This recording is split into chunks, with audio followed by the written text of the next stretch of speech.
funny, you know, especially at some of these hospitals and stuff. You'll have guys will be working the line up there, and I'm taking the orders, and you'll be watching, and they're just going like this, glancing up, you know, and it's like, and then I'll catch them glancing up, and they're like, I wasn't looking. Well, it's just like us guys checking out some chick, you know, looking at, you know, and then I wasn't looking. No, I wasn't checking you out, you know. So the true old that sex sells. Oh my God. I wouldn't know anything about that. Oh my God. Thank you.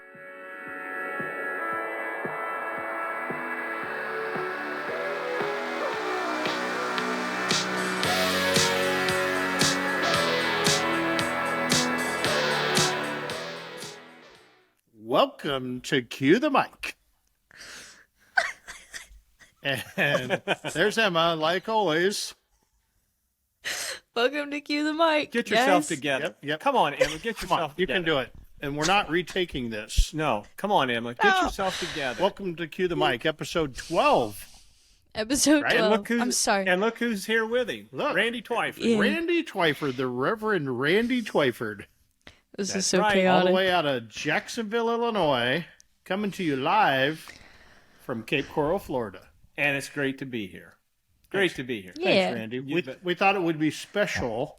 I know we had old Luke Well, I'm Darnell. a special person. You are special. Yeah, that's right. We had old Luke Darnell fill in for me when we were in Canada, and we knew we had to shoot a podcast this week, and Randy was with me in Florida. And I'm like, well, you're going to be our first real guest. What an honor.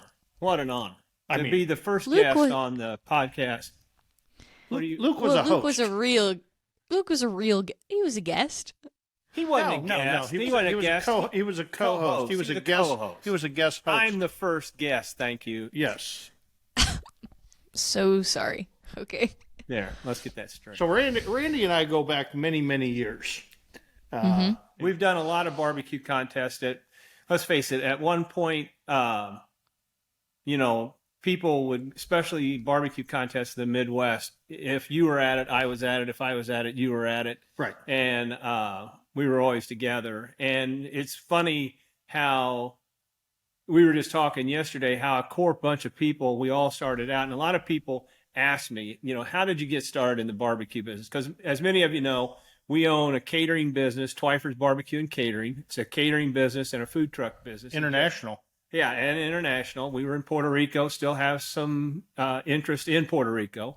And how we got started in the barbecue business and that. Well, it all boils down to the very, very beginning of it is I was living at home, and my mom, she worked at Illinois School for the Deaf, and she worked a shift from 11 to 7 of an evening. So it was me and Dad at home. So we had to fend for ourselves for supper. So we had a grill out in the garage, and so we would I would cook supper on the garage. So that's kind of what got me started messing around with the grill, and kind of, because I'm not a fry person, I didn't want to make a mess in the kitchen because I'd catch hell when she got home because we'd never get it cleaned up. So that's kind of what got me started, was cooking there at home, and for Dad and I supper, and then my sister and her kids would come over, and then it ended up, you know, on Sundays we'd have Sunday lunch because everybody came over to Mom's for lunch. And, Were you cooking were you just like grilling like chicken? Were you grilling versus barbecue? It was more of a grilling type deal. Like burgers and brats and hamburgers. And then ribs. You know, we'd smoke some ribs, and then you know, ribs was the big deal. And then things went on, and so then we started messing around more and more with it. And then that's kind of when we met, was at Ray Lampe, a.k.a. Dr. Barbecue. Dr. Barbecue. He had Hall of Famer. Yeah. Fellow Hall of Famer of yours. Yes. He had a barbecue contest, not a barbecue contest, barbecue cooking school in Effingham, Illinois. And unbeknownst, we were just talking the other day, the friendships that were made that have been lifelong since then. So we went to Ray's contest. That's 20 years ago. Yeah, it's been a long friggin' time. No wonder. And yeah, we can both tell that. There's been a lot of cookers and cooking trailers and cooking apparatuses going down the road since then, if you think about it. So was that your first so we kind of started into competition barbecue, but then we went to Ray Lampy's because we kind of were. I don't know that we had competed yet, and you hadn't competed. We either hadn't before competed, that. and we didn't know shit for Shinola Right. about them. I mean, that was our very. Some would argue that you still don't. But Well, that's that's fine. true. Hold on. And so we didn't really know anything. And so we went to Ray's class and met all you guys, met you, Podge, Rod Gray. Who else was Johnny Trigg. No, Johnny, Johnny wasn't there. Candy Sue Weaver. Yeah, who else? Wow. Q was there. Old Dave. Old Dave Stamper. Old Dave Stamper was kind of the kingpin then. And so we went to it, and Dave kind of took us under his wing, and he's like, well, boys, if you know old Dave, that's a laugh. God rest his soul. Yeah, God rest his soul. Dave said, well, the only way you're going to learn how to do these barbecue contests is do them. He says, it's kind of like being pregnant, he said. You either are or you aren't. And so old Dave said, in a couple weeks, there's a contest down in, what's his name? Down in southern Missouri.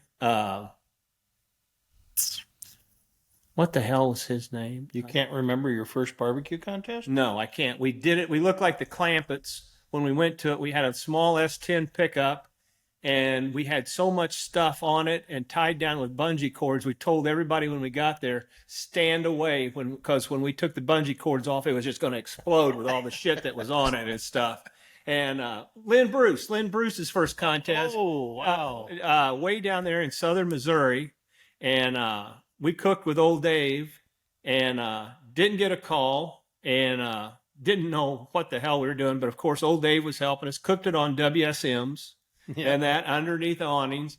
And then the race was on. So, and now we look back, and I'd hate to think how many different barbecue pits. Well, Marla can tell you, my wife, because most of them are over on the east side of our shed. Still piled up, and we're at the point now, if we want to get it cleaned out, we'll offer it to the junkers to get all the scrap iron out of it, and how many trailers and stuff. So then we started doing the barbecue contests, and I think our record one year, we did 27 contests in one season. Really? Yeah, which is a drop in the bucket for you. Yeah. That's like an off year. Yeah. So, but anyway, we did that, and we were going along pretty good. And so in the meantime, people were asking us, hey, could you fix us 5 pounds of pork, And we were doing it about as illegal as you could, working out of the house and the garage and everything. Remember how I told you listeners in earlier ones, if you're going to do it, be legal? Yeah. That Randy didn't. Yeah, hell no. And still kind of, no, we're legal now, trust me. Pretty pseudo, yeah. Pseudo legal. So anyway, we were kind of doing stuff on the side and that, and then this fall of 06 came when the stock market took a shit, and they started cutting back, and I'd been working for a paint company, and they decided they didn't need me anymore, and so I was unemployed. And I remember talking to somebody. Don't blame your career on me. And it's kind of like, what the hell am I going to do now? And it's like, well, I could get back in the corporate world, and the cycle would just start again. And a good friend of mine, or should say, I don't know, it's questionable, said, why don't you start a catering business? And I'm like, I don't know jack shit about catering. And he goes, I'll help you.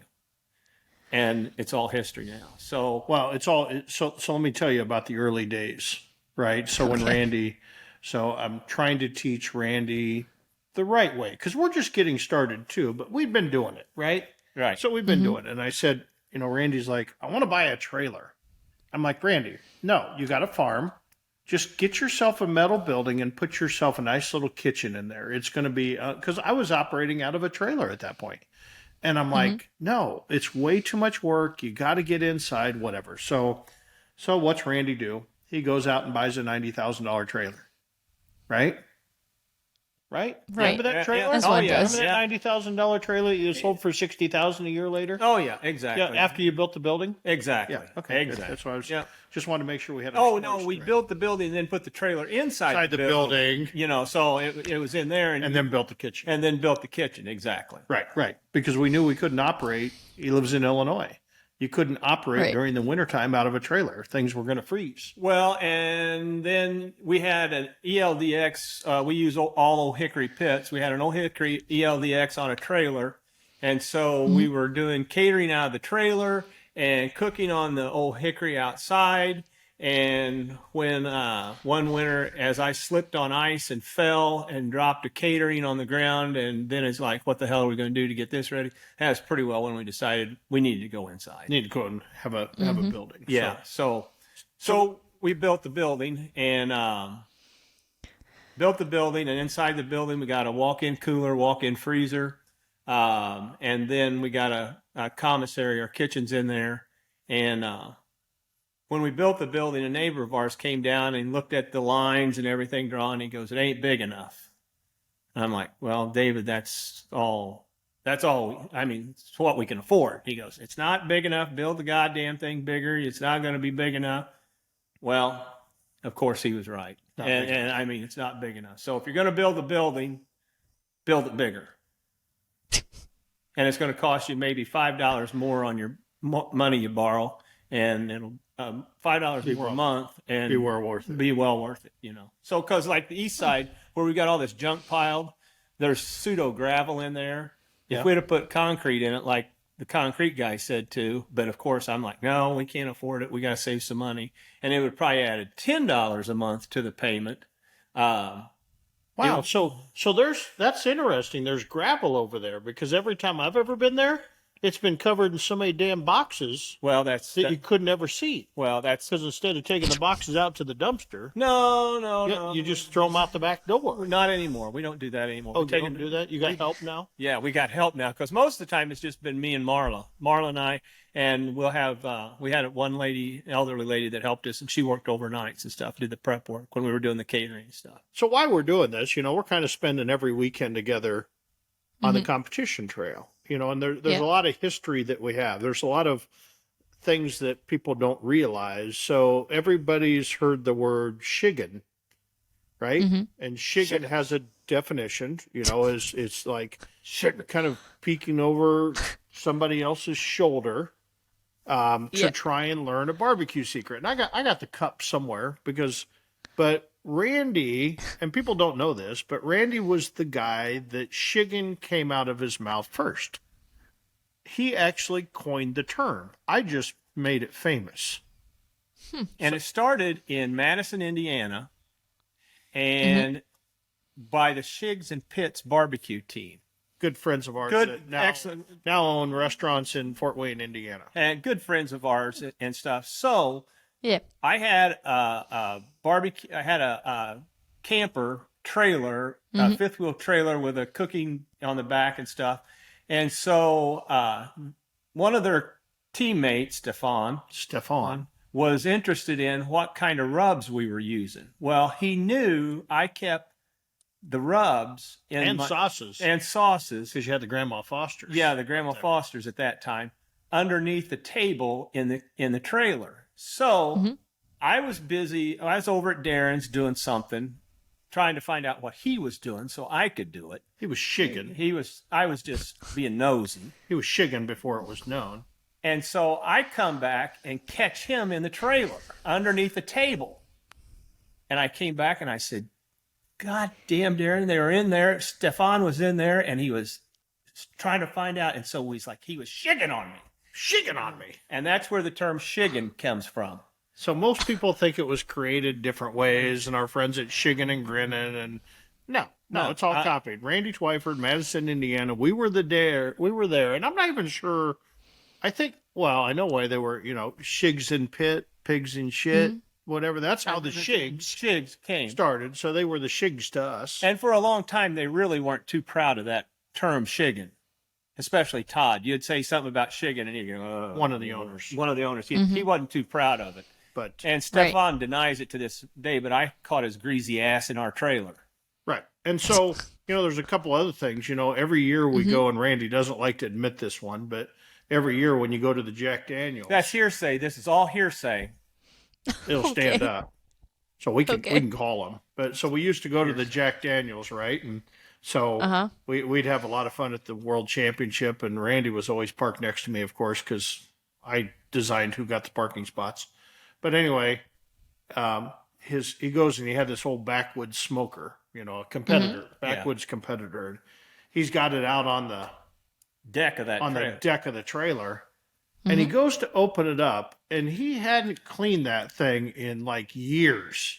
Couldn't have been over 2 years because that's how old it was. But- and it was just seasoned. It was just seasoned. So if you could imagine the grates had drippings from cooking Bullshit. pork and stuff, Not either. it dripped so much, the drippings were catching the next grate.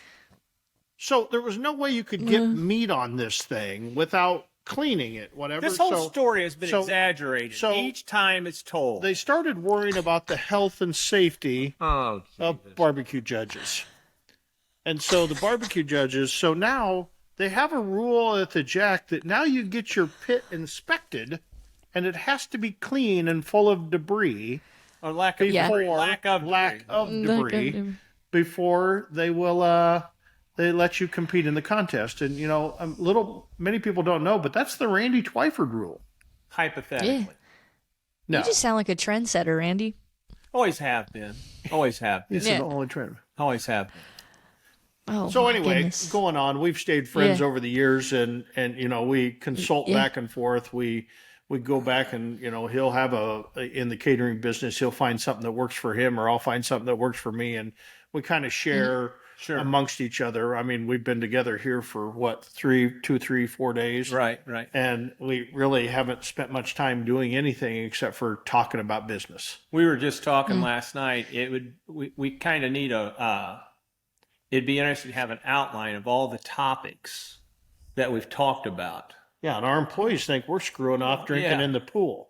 And it's been a multitude of topics, business-wise, but also reminiscing about all the people that we've known and what we consider good, solid friends in the barbecue competition world, and where they're at now, and how some of them are gone and no longer with us, and how some of them should have been recognized more than what they were because of the impact they had on competition barbecue.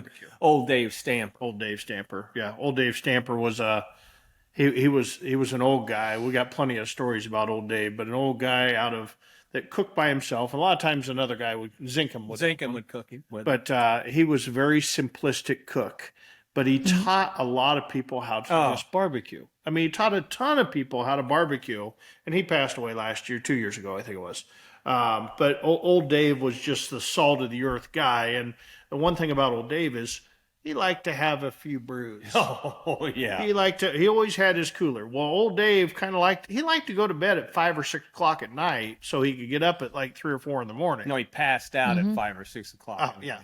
So we constantly screwed with him, and we'd do things like he'd go to bed and we'd open up his cooker and fill it full of beer cans. And one time at the Jack Daniels, he was down there competing, and he always had his Lucky cooler sitting right next to his trailer, and somebody had packed this hog head, this raw head of a hog that they had cut off that they were roasting down there. And we said, yeah, we'll take that. So we put that in Dave's cooler in a pan and sitting there staring right at. And then, so one of old Dave's thing he would always do, he'd get up in the morning. I'm starting to talk like you. He'd get up in the morning. Yeah. Right? That's of fine. a morning. Get up of the morning, right? Yeah. And he'd always go to his beer cooler. He'd splash water out of his beer cooler on his face to wake himself up. And he went in there and, he was in there and he saw that, and all of a sudden you could hear 4 o'clock in the morning, all you hear was, God damn! What the hell was this going on there? Mary Sunday, But anyway, lots and lots of memories. But I thought it would be fun to have Randy on to talk about food trucking. Because, at Smokey D's, we've got a food truck. We do. A food truck for us isn't our main core of business. No. It's more, and it does well, but it's more about marketing for us and getting our name out there. And it's really about Darren's pet project of having something cool. Yeah. I think that's what it was. And then it was like, hey, Sherry, we need a food truck. Nope, can't have one. Really, Sherry? You sure we can't have a food truck? Okay, you can have a food truck. Yeah. Okay. So we get a food truck, right? And it's done well. But it's not, if the food truck went away tomorrow, it's nothing, not the end of the world to the Smoky D's empire. Whereas Randy, the food truck plays a very important role. So I food truck for fun. Randy food trucks for livelihood. Yeah, exactly. And business, even though he has a big catering business too. But I thought it would be kind of interesting to share a little bit about the food truck business and maybe even a day in the life of a food trucker, because a lot of our audience they're in where we were in 2006. They're in that competition mode, and they want to know. They want to know of, hey, should I get a truck? And we're not even going to mention truck versus trailer. No, I think we do. I think we do. We had a 2-hour argument last night about no, it was a discussion. Trucks and trailers. We were arguing. Discussion. And let's just go ahead and well, let's start there. No, let's start. So we got into food trucking business and food trailer business, and that's my big. There's food trailers and food trucks. They're two separate, complete same thing. They're the same separate things, but one's self-propelled and one's pulled by a truck. But we've had one. I should have counted how many different food trailers and food trucks we've had over the years. And even the one we have now, I would make some changes with it and this and that. But take some time and try to figure out what you need to figure out what your direction's going to be. What are you going to do? You know, and even if you're not going to do barbecue, if you're going to do something else, do whatever you're good at doing and do that. And don't be intimidated by if there's somebody else in your area doing what you want to do. Right. Because use the thought, why is there a McDonald's next to a Wendy's, next to an In-N-Out, next to Sonic? They're all doing the same product, but who does it better? And that's what you got to determine is if you've got a competitor, competitors are great because they make the good guys shine. And I'm a firm believer in that. Right. And so have some direction on that.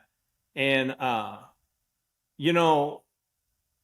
was watching the other night, the great food truck race, watched one's about a half or 3/4 of it. And it's such a farce. I had to quit watching it. I mean, what they're doing, moving and stuff. I mean,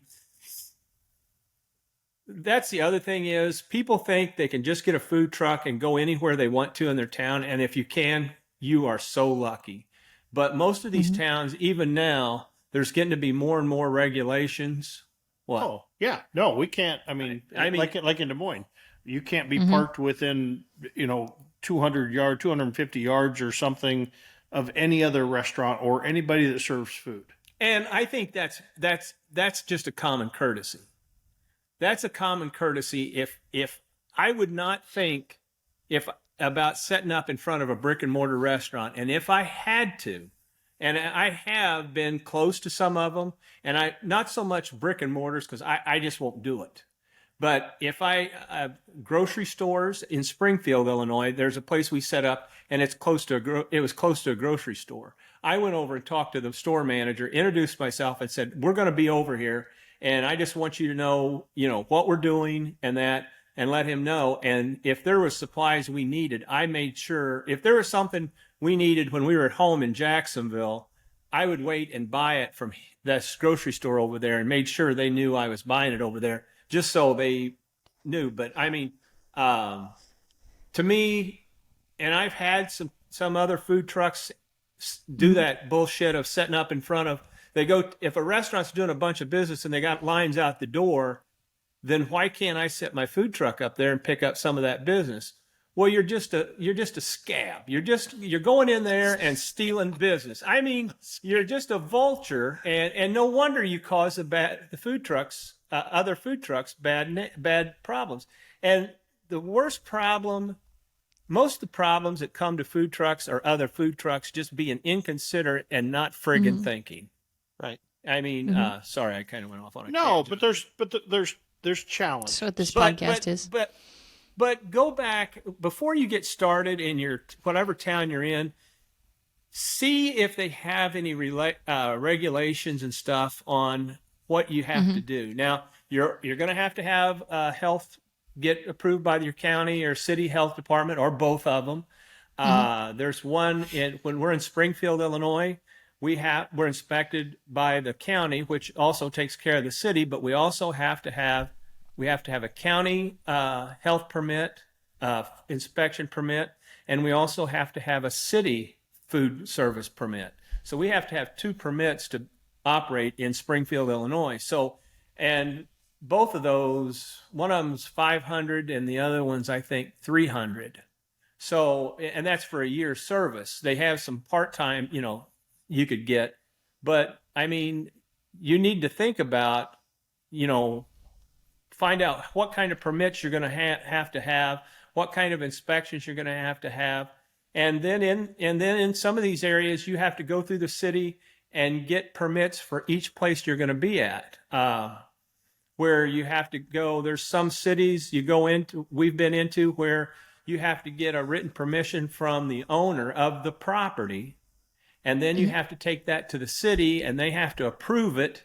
So, I mean, there can be a lot of bells and whistles and hoops to jump through. Yeah, a lot of red tape and a lot of cost. I think that's the one thing that people don't understand when they, I think what they do is they say, okay, I can buy a rack of ribs for $10 and I can sell it for $30. That's $20 worth of profit. Well, I'm here to tell you just, you've got not only all these permits, which we spend thousands of dollars because, as you can imagine, in Des Moines, every civil, Ankeny and Des Moines and Clive, they all want you have to get inspected by all of them, but really all they want is that money. And some of them are $50, some of them are $500 that they want. So you got all that cost associated with. But when it comes to food truck, our big conversation last night that we got into versus marketing a food truck when it's really a food trailer, and it comes down to me, I think they're kind of the same thing.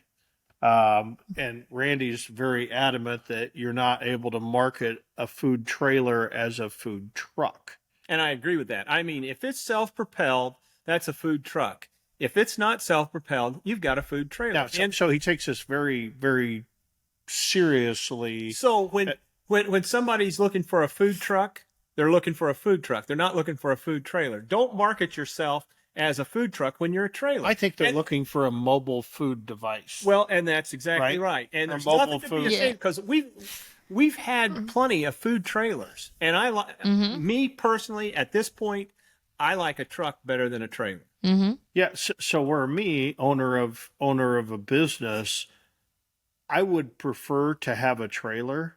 So we spend anywhere from $5,000 to $8,000 a year on maintenance of our food truck. Okay. And people are like, what?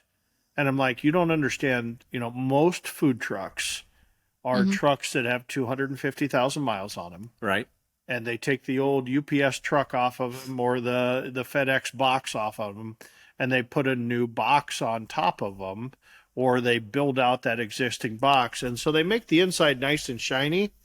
But the problem is that engine and transmission and everything associated with it still has 250,000 miles on it.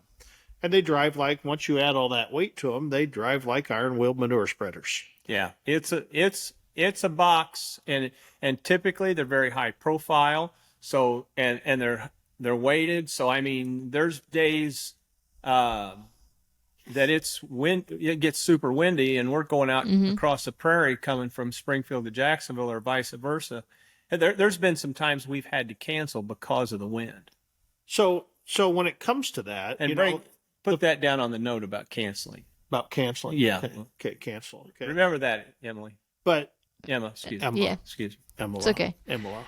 So anyway, okay. But from an owner of a food truck, if I could be in a trailer, there's not that much stuff wrong to go in a trailer. Okay, so I've got a box with an axle. Now I've still got a truck pulling it, but the problem is not many people these days. I mean, we both grew up on the farm, so we can back a trailer like no other. Well, right. That's another little history lesson. Yeah, about but we'll pass on Randy wasn't very good at back and stuff. So let's move along. Every time we'd show up to the barbecue contest, every time we'd show up to the barbecue contest, he'd just pull up, and we were normally there already. He'd pull up because we were parking next to each other. He'd pull up, throw her in park, just open the door and walk away. And then I'd get in the back. Because he knew that I was going to get in his truck and put it in his spot for him. And then I would get in the back and direct him in the back. And then, of course, you'd have 3 other people get out there and start, and I'd just like, get away. Yeah. Him and I've got it. Just get away. Because Randy wasn't very. Otherwise, we were going to spend 2 hours of our precious drinking time back and forth when I could usually get her put right in. But Yep. So truck versus trailer, to me, there's no difference. To Randy, he's big on the marketing. To me, you're still mobile food. His question is, as you as an owner, do you have a worthy pickup that you can pull it? Can you back a trailer into a tight spot? How much space are you going to take up? For us, it's easier as a truck because I don't really have any employees that can really back a trailer and be safe. And then what do you do for that truck? And just it's just not easy either way. Well, but either a truck or a trailer, it's rough on equipment inside it, everything inside of it. Because if you've got your equipment in your kitchen, a permanent kitchen like at a restaurant or a commissary, it doesn't move.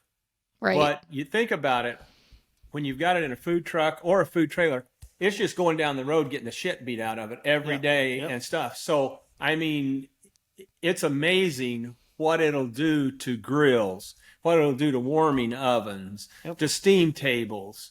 I mean, there's times we'll be cleaning the truck and one of the guys will come to me and go, I found a bolt. And it's just like, holy shit, where'd that come from? Yeah. So then we're crawling around on the floor and we may find a bracket that holds a leg down that is like, how did that work out? But just over the years, so that's the thing you got to keep an eye on, is just remembering that it's just beating itself to death going down the road, all that equipment and stuff. So let's talk about a day in the life, right? Kind of a day in the life of it, because we went through this a little bit. We were talking this morning a little bit about. We were talking about staffing. We were trying to work through Randy's food truck and just kind of do some staffing scenarios, because if he's going, most of the places he's going, he's traveling a half hour, 45 minutes, because he does live out in the middle of nowhere. Yeah. And so he's out on a farm down a gravel road.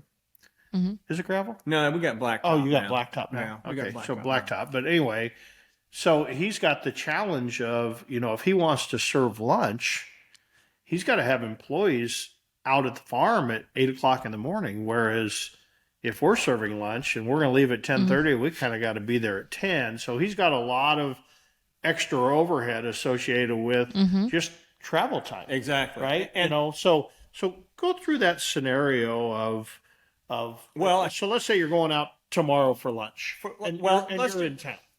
In Springfield. We're going to We're Springfield. going to Springfield, which is about 45 minutes away from home base. The crew will come in at 8:00. No, your day starts. Well, never mind. So the crew will come in at 8:00, and then we'll take and they'll finish up getting all the meat ready and everything that we've been cooking and getting ready to put on the truck. And so we'll get that loaded on and get all of our sides on and stuff. And then you got to remember, we're traveling 45 minutes or so away. So we want to make sure that we've got everything. And I'd like to say we're perfect at that, but we're not. Yeah, either way. And so, there I've got. So if we want to open up at 11:00, they'll come out at 8. I want them to leave at 9. I want them so they've got an hour to get everything loaded on that truck. Because I've went out there early in the morning and got everything started. Usually about 4:00. That's where the day started, really. It wasn't the employee. It was Randy going out, getting ribs on the smoker, right? Because he wants those ribs coming off at 8:00 so that they're ready to package. So he's got the side dishes, which were probably prepped the day before. Right, and put in the oven. And so then he's got that in the oven. So this day doesn't start at 8:00. Because if you weren't there, it's not going to start at 8:00. No, if I'm not there, like today, it started, RJ was out there at 5:30. Right. So I started paying him at 5:30 to put stuff on, Did you verify he's there? Well, I haven't got a call. Well, my phone's turned off now, so but he'd call Marlon would get the phone call. So Oh, okay. and but I know he's So there. you're like Sherry. You don't answer the damn phone anyway.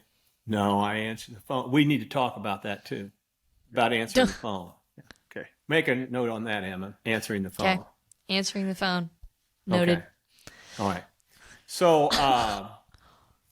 and that's the advantage that we have of living where our commissary and everything is, because I can go out there, put stuff on, and then go back to my office in the house or whatever, and I'm home. The disadvantage of that is we live out there where it's at. Right. So you never get away from it. Right. That's the big disadvantage. I say you never get away from I never get away from it. I'm sorry.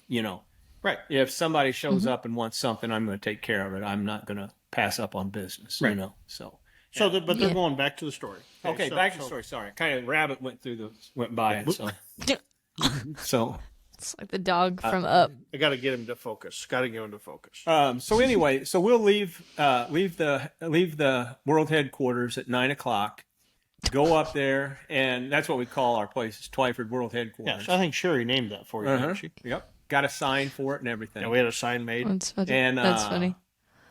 So then we'll leave at 9:00 or around and go up. And I like to be wherever we're going to go at least by 10:00. Right. Now that gives them plenty of time, scoodles of time to get stuff ready to open. The reason I like that is the law of averages says every now and then something's not going to work right. Whether it's the internet, because we use Toast for our cash register system and that, and it has to be internet based, has to have Wi-Fi, so you get someplace. And that's the other thing. Well, make a note, Emma, about Wi-Fi. Yep. Okay. Wi-Fi. I hope you're writing all this. I think down. we're going to have another episode. Wi-Fi. Not Wi-Fi. Yep. You got it. Yeah, she's pretty Yep, I computer got it. savvy. Okay, I hope so. Yeah. And anyway, so it gives yourself plenty of time to get everything set up and stuff. And then 11:00, the gates open. And so we'll serve from 11 to 1:30 is our typical, I call it street side. And Street side. and we'll set up in parking lots. All of our places are permitted, and where we've got permits from the city of Springfield. Others we're working for hospitals where they have us come in, and it's for their employees, but it's also open to the public. Right. Today they're at an event where it's for the Illinois State Board of Education, and it's for them, and then it's open to the public. And today we're doing what we call a double header. And so we're doing that, and then there's Printing money. Printing money. It's printing money. We know who's going to buy dinner tonight. Yeah, that's exactly right. And so remember Pawnee Prairie days. So. And so, but then we'll move down to another event in Springfield. So what I do is schedule our lunch in Springfield, and then we have this other, it's called the 11 Amp concert series. And they have this big concert series every Thursday at this, they call it the Y Block. It's by the governor's mansion. And it's turned out to be a really big event. And we go down there every Thursday we're open down there from 5:30 till 8:30 or something like that. So they'll take the truck down there. We can plug it into power there, because we've been running on a generator all the rest of the time, which sits in the back of the truck and gets shit beat out of it going down the road, and then something goes wrong with it. And then you have to call somebody, and when they come to fix it, you might as well write a check for $2,000.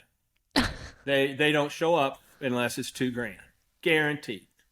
He's a mathematical genius. No, Have you ever seen so many tangents in your life? So Yeah, there goes I work for you. Yeah, I was gonna say birds of a feather flock together. Isn't that right, Emma? Yeah. And so anyway, So we did lunch. Okay, so we got lunch. We're closing up shop at 1:30. We're shutting the window. Shutting the window. Then they'll extract all the dirty dishes and everything that needs to go back home, put it in a van, move the truck down to the Y block. So we got the expense of a van too. Yeah, we've got a on van. doubleheaders. We got a van that's went up there with it, and then Oh, okay. we'll take. And then at 1:00, we had a guy show up at home at the commissary to start putting the stuff in for the evening shift. So he's starting that stuff. So then they'll go down, plug the truck into power, electric power, so we don't have to run on the generator down there. Then come home, and then we'll change. Staffing will change, and then we'll put in all the supplies for the evening. Go up and do that, and then they'll be there till about 8:30, 9:00, and then come back home, and then they got to clean and prep the truck. So they'll probably leave out at World Headquarters between 11 and 11:30, and then be out home the next day at 8:00. And that's the disadvantage of us. We don't have a large staff.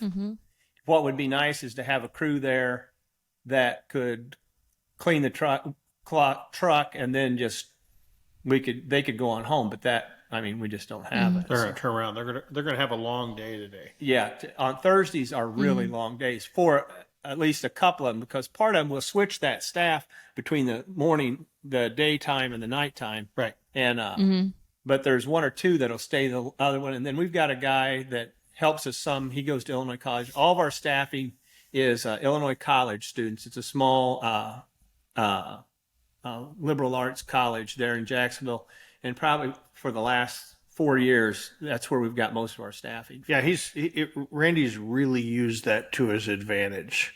Because if you're on a food truck, there's nothing better than looking at a football player. Well, if you're a girl, right? You're marketing to a girl.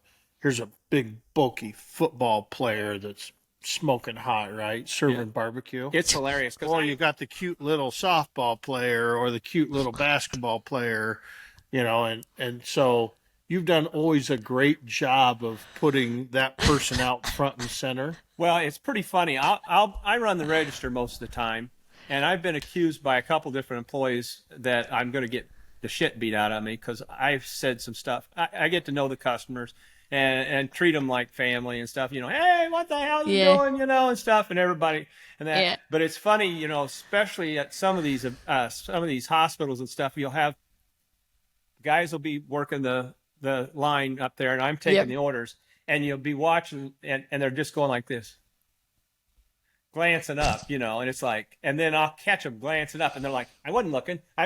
Well, it's just like us guys checking out some chick, looking at, and then I wasn't looking. No, I wasn't checking you out, So the true old that sex sells. Oh my I wouldn't god! know anything. I wouldn't know anything about that. Oh The my true God. old thing. Thank you This very much. episode. She's going to edit that out. I can tell she's going to edit that out. Nope, it's staying. All right. All right. But So that's That might even be the intro. Yeah, sex sells. So that's kind of a day in the life of, So what's your biggest challenge? biggest challenge is labor. Biggest challenge is labor. Like everybody, biggest yeah, I was challenge gonna is say that's labor, pretty right? common. It's finding consistent labor. Finding consistent labor. I'm flush with help during the summer. And That means he's good. I'm Yeah. good. That makes sense. I've got plenty of help. Here it is, the first part of July, and I'm already looking out into September and into the fall of what I'm going to be doing with that food truck if I'm going to have staffing for it. Because I'm already having people calling me wanting to book stuff into the fall, and I'm looking at how am I going to staff that truck to cover those events, and if I am, or if I'm not going to be able to cover those events. And one of the things I will not do is say I'm going to cover them and then bail out, because that's one of the things food trucks have a reputation of, is overcommitting, saying that they'll do something and then last minute not doing it. And so then people say, well, I'm not even going to ask a food truck to do, if we're going to do an employee appreciation deal, I'm not even going to ask a food truck, because the last 2 times I asked them, they didn't show up. So screw it. I'll just have call a caterer and have that done. So, or that's the advantage of what we do is we do the catering. We can do the catering, and as Darren says with their food truck, our food truck complements our catering so much. So I'll have somebody call me, and they'll go. They'll want us to book. They'll want to book us for a wedding, and I'll say something. As like you should, I always ask. Well, where did you have you tried our food, or where you heard? And they're like, oh yeah, I come to the food truck at such and such, and I've tried your food, and Right. my fiance and we decided we want to use you. So the other thing that does is help us out on tastings of not Yep. having to do tastings. Yeah, we used to do tastings years ago, and we don't. We virtually don't do any tastings at all anymore. I mean, when you first start out, that's the biggest struggle. Because let's say you want to start a catering business, and I think catering business is a great business to Yes, start. most definitely. But you still got to have a way for customers to taste that food. Now, whether that's investing in a food truck or whether that's just getting an easy up 10 and a warmer and a 3-bucket sink and going to the farmer's market, somehow those customers have to taste that food. And Right. that's critical in getting started. That's got to be critical. Even if you're giving away free food, which if you're just starting a business, you probably don't have the opportunity to do, but you're better off to give free food away and drop off some free food next time you cook Yes. to an office and have them taste it. Because if they haven't tasted it, they're not going to buy it, Exactly. right? They're not going to order something from, Go Blow Joe Catering that they've never had, because you never know what you're going to get. Well, and you made a comment about the farmers markets. I've seen over the years how farmers markets have got more throughout the United States, have got more into having food trucks at them. Yeah.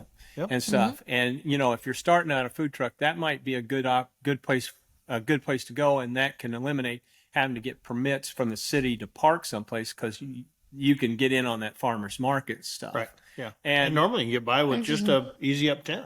yeah, but I mean, as a food truck, and the other thing is, don't be surprised if you do an event somewhere and somebody asks you for a percentage to just set up there, because that happens quite a little bit. Yeah.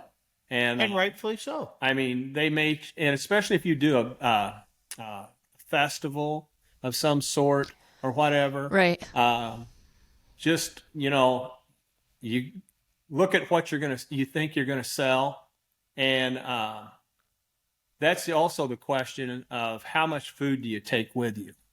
How much? Another challenge. Another challenge is how much food do you take with you, and Yeah. also when you do one of these festivals or something like that, how much food do you take? And I go back to the guy that taught me more about barbecue than anybody else next to you, and that's Mike Mills. And one day I was talking, we were doing a festival, and I asked Mike, I call him Uncle Mike. I asked Mike, I said, Mike, how do you determine how much food? Because I've talked to some people, and there you've got, okay, say the organizer says they're predicting 2,000 people, so you multiply it by this. There's all kinds of multipliers that different these event people have. And Mike says, it's pretty simple. Decide how much food you want to sell, and that's what you take. And if you sell it, you're happy. And I said, well, what if you sell out? He goes, you sold what you wanted to, and you should be happy.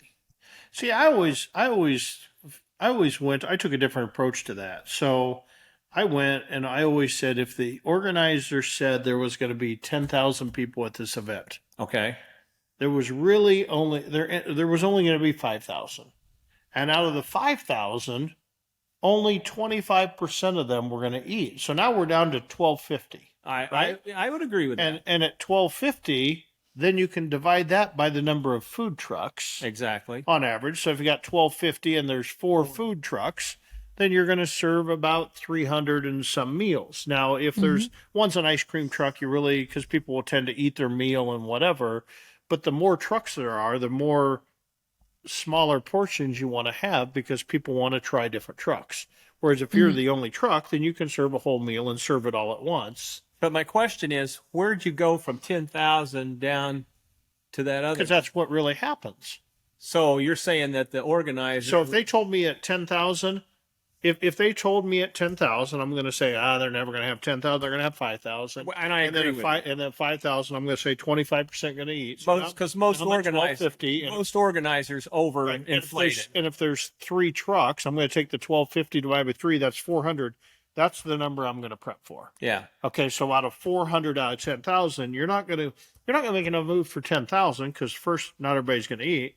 So I think the whole rule of the half and then the quarter and then divided by the food truck has always worked well for us. But at the same time, take what you want to be. You're happy with selling. Yeah. And if you sell that, be happy. If you're not, you didn't. And another thing is you talk about other. What was that, Emma? Nothing. You're good. Okay. Another thing was multiple food trucks. There's times you'll get invited to go to, say, a food truck rally, or if somebody invites you to come to, say they've got a lot that they set up on Fridays, and I used to have the mindset, why would I want to go there and give part of my business away?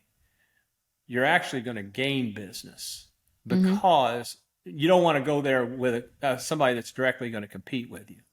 But think about it.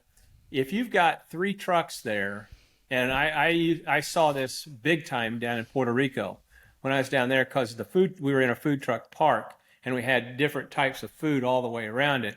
You would see a family come in and they would walk the food truck park checking all the menus out. And then you would see them come back, and one would come get barbecue. One would come and get, say there was a vegetarian food truck, they would get that. Then one would go over and get the Puerto Rican food, and they would get them. If you don't have those options, they may just come to it and they go, oh, the only thing I can get is barbecue. And you got 2 other people in your group. Right. I don't want barbecue. And they go, let's go home. Let's go someplace else. Right. So don't ever think just because it's a competitive food truck, if it's a different type of truck, it's not a bad deal to get hooked up with. It may complement you. Yeah. And that's a good thing. That's a good thing. Yeah. So you mentioned we talk about challenges. You know, Right. so you got the people challenge, you got the what to prepare challenge. Right. Randy kind of took the ultimate challenge and decided that he wanted to move to Puerto Rico and open a food truck in Puerto Rico. Yeah, and that's kind of one of those things, people go, why in the hell would you want to do that? Well, that's something I always wanted to do. And I have this theory that, and it kind of goes back with opening up a catering business, because I could have went back into the hardware business and I would have been fine. And miserable. And miserable. And would have never known, because one of these days you're going to be laying in a box and people are going to be walking by you going, boy, he looks natural, doesn't he? If you know what I mean. They're going to be coming by and you're going to be laying in the satin bed. He looks natural. He looks natural. Doesn't he look good, or he looks bad? Yeah, doesn't he look good? They didn't do a very good job on him. So you're going to be laying in that box and people are going to be walking by and you're going to be laying in that box going, I wonder if that would have worked. And unless you're willing to take a chance and try, you're never friggin' going to know. And that's kind of what Puerto Rico was. Yeah, and you think you got challenges in the U.S. I mean, and I went down and visited the food truck in Puerto Rico and talked him off the ledge many times. But, you talk about a challenge. Food truck in the U.S., that's easy. Oh, it's simple. I mean, you think about there, not so much just labor, but just food, knowing what you can get for food and the price you're going to pay for food in a third world country. And then that against the challenges of you got a white American guy. The biggest challenge, my biggest challenge down there was the language barrier. And I took Spanish lessons, and there's the old saying, you can't teach an old dog new tricks. Well, I took Spanish lessons. I did the Duolingo. I do that. But, when you've got 17 different balls that you got to keep in the air. Yeah. You keep the most important ones in the air. And we struggled enough ordering breakfast. Yeah. At the counter. We knew we wanted this. Oh, yeah. We knew we wanted this, but so finally we found some guy that walked by and spoke English, and we're like, "Hey, can Yeah. you order this for us?" Yeah, order this for us. And I'm like, "How does he live this every day?" And it was a challenge. Yeah, but it's tough. But people. But that ocean sure is beautiful, though. Yeah, It is. It's pretty nice to get up every morning and there's an ocean breeze and I hold nothing against the Puerto Rican people. I love them, and everybody greeted me with open arms down there, and I loved it down there. But Yeah. you better have a I like wad of Puerto bills. Rico. But you better have a wad of bills in your back pocket. Not as bad as you think. I mean, the biggest thing down there is I ended up getting most of my stuff from Sam's Club. There's a Sam's Club down there, and it's just like the Sam's Club here in the States. I got all my meat from Sam's Club. The biggest challenge was some of the side items. Yeah. We would get where we would get the supplies from. Well, yeah, I remember you couldn't get cream of chicken Yeah, soup. cream of chicken soup. So he's like, I can't get cream of chicken soup, and that was an ingredient in his cheesy potatoes. He's like, well, how do I do it? I'm like, well, you make your own. Yeah, so you make your own cream of chicken soup. So you just kind of improvise some of that way, and so it was a challenge. I would not trade it for anything in the world. I mean, it was an experience, and it's something I can say I did. And again, when I'm laying in that box, I'll know, hey, I did that shit, and at least I was. And I'll get some people like, oh, you didn't make it down there. Oh yeah, we made it. We did all right down there. Yeah. And at least I took the chance. I was willing to step out on the ledge, just kind of like both of us with the restaurants and the catering and the food truck. Instead of sitting around going, boy, I ought to do that, we did it. There's no risk, no reward until you cross that line. Right. And for both of us, we were kind of maybe forced a little bit. We both lived the corporate job lifestyle. We both traveled. He was a paint set. Well, you weren't a paint salesman. I was a training manager. Training manager for a paint company. So he was, we lived the same lifestyle, traveling around and entertaining customers and that sort of thing, and on the road and whatever. And like for him and for me, barbecue was our way away. Yeah. And it turned into, okay, what do you do when it's, now all of a sudden that job's gone? What do you do? Yeah. And so you got to have, it's real easy. Yeah. Yeah. It was easy. And, it's one of those deals too. You may go to the bank and borrow money. If you go to the bank and borrow money, chances are the bank's going to want you to guarantee that loan. Right. And they're going to want you to guarantee that loan, say, with your house. Mm-hmm. Well, if you're not willing to guarantee that loan with your house, you probably don't need to be doing it. Right. You don't have enough. You don't have enough faith in what you do. Right. Because things aren't going to be great all the time. And there's going to be the time you're going to be going, am I going to make it or not? And when you look in the rearview mirror and you look at the bank's going to take my house, you start figuring shit out pretty quick. Yeah. Wouldn't you agree? Yeah. No, I totally agree. There was many times when we first started out trying to figure out, I hope this catering customer pays me so that I can make payroll. Exactly. Right? Exactly. And it always worked out. Yeah. We never had to not pay somebody. It always worked out.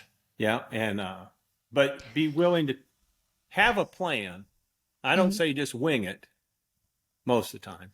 Well, and sales have a plan, but sales takes care of a lot of problems. Exactly. Somebody told me that 3 or 4 times this week. Sales hides a lot of problems. So you got problems with payroll, you got problems with this, you got problems with this. You got problems with, you can't cut expenses. You can cut some expenses. That's not going to solve your problem. To a certain point. Sell your way out of it. Exactly. Right? You can become more efficient by cutting expenses, but you're not going to cut expenses into profitability. Exactly. Right? Get out there and hustle. Get out there and hustle and sell it and never say no. Now, I know you're in a situation where sometimes you have to say no. I'm in a situation that I get really pissed if we say no. Right. Because we have the infrastructure to be able, why would we ever say no? Exactly. And I think sometimes we say no when we really don't have to say no. And that's, and that's overcoming those obstacles saying, hey, no, we have the ability to do anything. We have, we had that And conversation in our kitchen the other day. And as far as caterings go, we very, very, very rarely say no. Right. We can, on a catering, we can pretty well figure out a way to do it. Yeah. And, but sometimes on the food truck, from a staffing standpoint of somebody wanting us to do something, that becomes an issue, Right. But That the makes catering, and then, don't be afraid to walk away. Don't walk away from, if somebody comes to you and said, hey, we're having a company picnic for 500 people. Would you be interested in doing it? You go, hell yeah, I'll do it. And then you go back to your place and you go, okay, how am I going to do this? And you'll figure it out. You sit down and figure out your logistics and everything, but don't tell them no. Don't tell them no, and don't feed them anything that's not quality. Exactly. Make sure you can feed them everything the same exact way. Very important. And consistency. We talk a lot about consistency on this podcast because it is the secret Probably to once success. an episode. Once an episode. We always talk about consistency because I think that is totally the key I would agree. to being successful. Especially, and it's no different with the restaurant than in the food truck because we have a lot of repeat customers. Right. When we'll go to a location, if we go to a location and certain people don't show up, I'm like, wonder what's going on. And then I'll ask somebody, hey, why wasn't so-and-so here? And then, oh, they're on vacation this week or something like that. So Emma, Yeah. so we've got a couple notes that I want to make sure we get in because I saw we just went past the hour mark. Okay. This is by far That's okay. our longest podcast ever, but it's And- okay. and Okay. that's We're okay. okay, but we Yeah. got a couple Yeah, notes. we have a couple. Okay. Yep. So a note that you had me, the first note you had me write down was answering the phone. You Okay. wanted to talk Answering about the that. phone. Yep. Answering the phone. Tell us about your history of answering phones. Well, I used to own a telephone answering service, believe it or not. He was mister Voicemail. Hello. Thank you for calling. Thank you for calling. Dun, dun, dun, dun, dun, dun, dun, dun. Music in the background. Yeah. But Yeah, that's back before voicemail. exactly. We were the voicemail. Yeah, we were the voicemail. We were your voice on your phones. So, but return phone calls. I mean, now I'll guarantee you, I'll get elbow deep in potato casserole or pulling pork, and somebody will call. Or at the bar, like we were last night when somebody called. No. No, we were at the bar, Yeah. and somebody called, and you said, "Hey, can you just go ahead and let me? Well, can I just email that to you? Yeah, here's my email address. Thank you. Next beer, please. Yeah. But be willing to take the calls. There's times it's like, oh, but I mean, you never know but when you get a call, respond to the people in a timely manner within 24 hours. If you want to be successful. Yeah. Yeah. Because there's plenty of other people. I'll return phone calls and people are like, thank you so much for getting back with me. I'm like, Yeah. okay. Emma, I think you have experience with that, don't you? Well, yeah. I since I do all of our DMs and stuff, I feel very strongly about that. That's direct as messages for those Yes. Yeah. Sorry. older listeners. I mean, our two inbox. listeners, my mom, and I'm not saying the other one because I told her I wasn't going to mention her name in this podcast. Yeah. She knows. She knows. But yeah, She knows. I think it's huge to respond within a timely manner. I try to even do it within 8 hours, if even. And I think that's I think the only great. time I don't respond is when I'm asleep. Right. Right. And sometimes you even do that. Yeah, I'll wake up at 3 in the morning and see it. it's getting back with people, and then you get the reputation of, well, call them because I know they're going to get back with me, or Right. so then when you get some last minute stuff, and that's the stuff that you can pick up. So, okay, what was the next? What else do we have in notes? Wi-Fi. Oh, when you're have your food truck, typically you're going to have your register system, and probably about the best thing to start out with is Square, and you've all seen those at places. It's not to start out on. What do you recommend I've never. to start out? Yeah, I'm like Darren's a the one toast. shaking his I'm head. like a toast. I'm like a toast guy. But I don't- then again, Square has become a lot better. But I'm We just talking about entry level. Yeah. just starting out, you don't have a big investment in it, Yeah. and it's really easy to use. But all those register systems have to have internet service to work. So when you're out in the food truck, what you're going to have to get is a hotspot. So go Yeah. or use your phone. Now, excuse me, using your phone for a hotspot is fine. You got to make sure you have unlimited data on it. And then, but if you use your phone, if you don't go out with a truck, then you don't have service for your Right. truck. So, Which means you not sell nothing. you're You not- don't have a way to process it. exactly. So make sure you check into availability. Hotspots are more available now because of, but during COVID, they were They're impossible They to were find. impossible. Oh, we got one now that we're getting $50 a month unlimited. uh-huh. A little brick thing. Right. Because of course all that stuff can't just be a hotspot. It's got to have a Cat 5 connection to hook up all this crap. Well, yeah, and that's the other thing is it's not just the connections. Is you just can't have it Wi-Fi connected as as he said, a Cat 5 cable connector. So you got to be your own network. yeah, you're making your own network. So So what else? Do we have any other notes? or those the main ones. I think those two were the main ones. That's kind of a boring thing to end on. Well, but Yeah, I think I- they were important. I have a question about the square the square stuff. So, kind of since Venmo has Venmo Business, would you think that would be easier than even having a square? Because you can have a QR code, somebody can scan it, and then just pay you directly through their phone. You know, that was popular. That was very popular in Puerto Rico. I Yeah, think. in 'Cause Puerto we went Rico- to we went to that great pizza food truck, and where you just Yeah. went up and you hit boom. So the question is, what costs are associated with that like It's- Sherry? We were there's out a of town last percentage. weekend. We were out of town last weekend, and so we had friends that were. You know, did the Splitwise, which if you haven't, Splitwise is like the best thing ever as far as an app that helps you split cost amongst and people buy stuff and that Wait. settles everything up on who owes who. Well, can we do get that the in Venmo, Splitwise too. okay. Well, But, I don't have yeah. Venmo. Sherry doesn't allow me access to bank accounts. She should know that.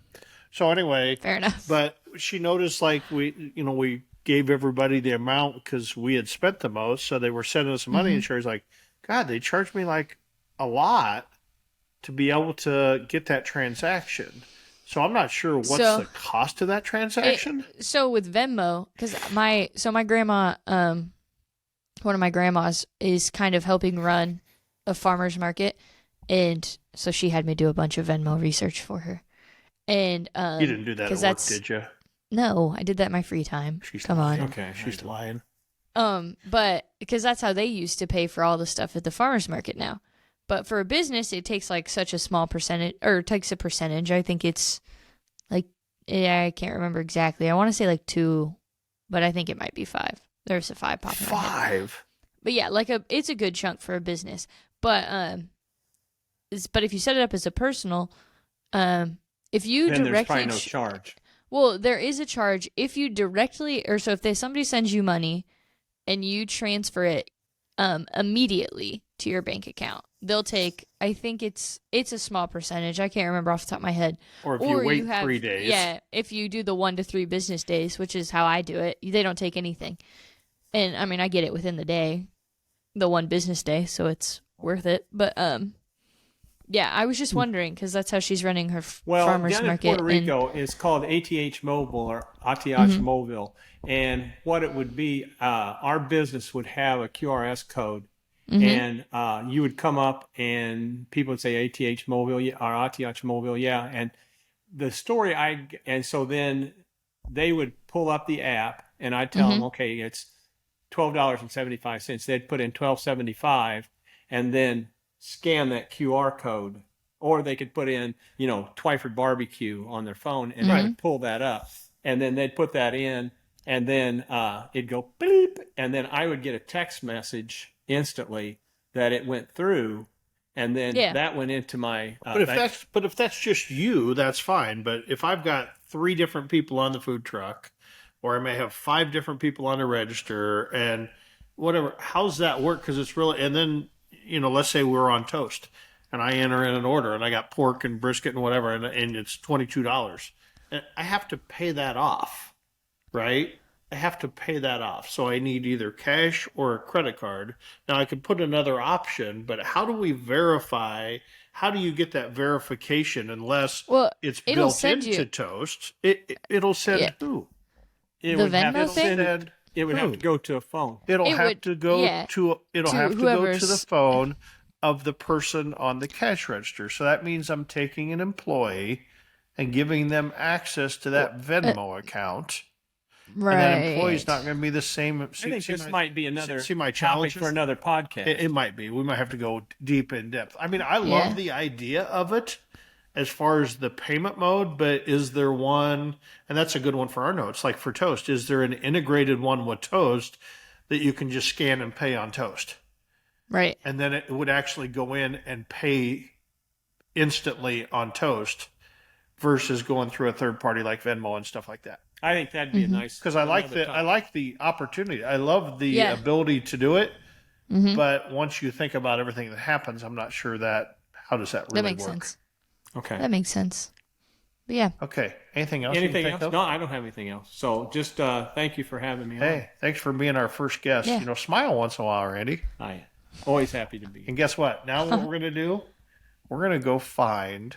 We have this Italian deli in Cape Coral, and we ate there once. It was amazing. So a little couple from New York came down, started this deli a couple years ago in catering business, and I've been in search of a Shorty's roast pork special sandwich from New York. It's roast pork with wilted broccoli rabe, provolone cheese on a chewy hoagie roll, and I'm told they can do it for me. I haven't had one in years because I haven't been since COVID and stuff. Haven't been to New Yeah. York City, and somebody told me that Shorty's actually closed. So I think Randy and I are going to head on over across town, talk some catering, talk some sandwich business with this little owner. And his again, as always, it deals with food. It always to deal with food, and we're always after the best stuff that we could possibly find. So until next time, Yeah. Emma, what do we say? Are we up past those 2 followers? Hi, Mom. Yeah, we are. I can't say. Actually, hi, Mom. It's the end of the episode. Oh no, we're not Okay. mentioning. Thank you very much. We're not mentioning her, but Yeah, thanks for coming, Randy. You know what? You bet. You know Glad what to her be here. quote was to me last night? What? I sent her a picture Right. of Randy and I testing I this called her. device, right? I And I called. send her a picture, and she's always called Randy good looking. And so she sends I get me, that a she little. sends me a text back and says, "Wow, you and Randy look so similar. I'm no longer calling him good looking." I'm like, I took it as an insult. oh boy. I'm not mentioning her name ever again. I had to call her after our whole attempt to set up because I was like, Mom, I came out of there with a headache. It was the longest. Like, I don't know what happened. Tomorrow's going to be chaos. Was it chaos? Did we have to cut at all? I'm not going to cut anything just so people can experience it the authentic way that I did. And But we know that there's only one guy better at taking tangents than me, and that's Randy it's Twyford. Randy. The Yeah. Reverend Randy Twyford, Yep. ordained by the Universal Life Church of. Yeah, we never, Modesto, we never California. even talked about that. No, that'll be the next one. Okay, we'll do that on the next. Okay. In the meantime, Go like, follow, subscribe. ring the bell. What else do you do? You subscribe. Hit the notification bell if you're on YouTube. Follow us on Instagram, Twitter, and TikTok at Cue the Mic Podcast.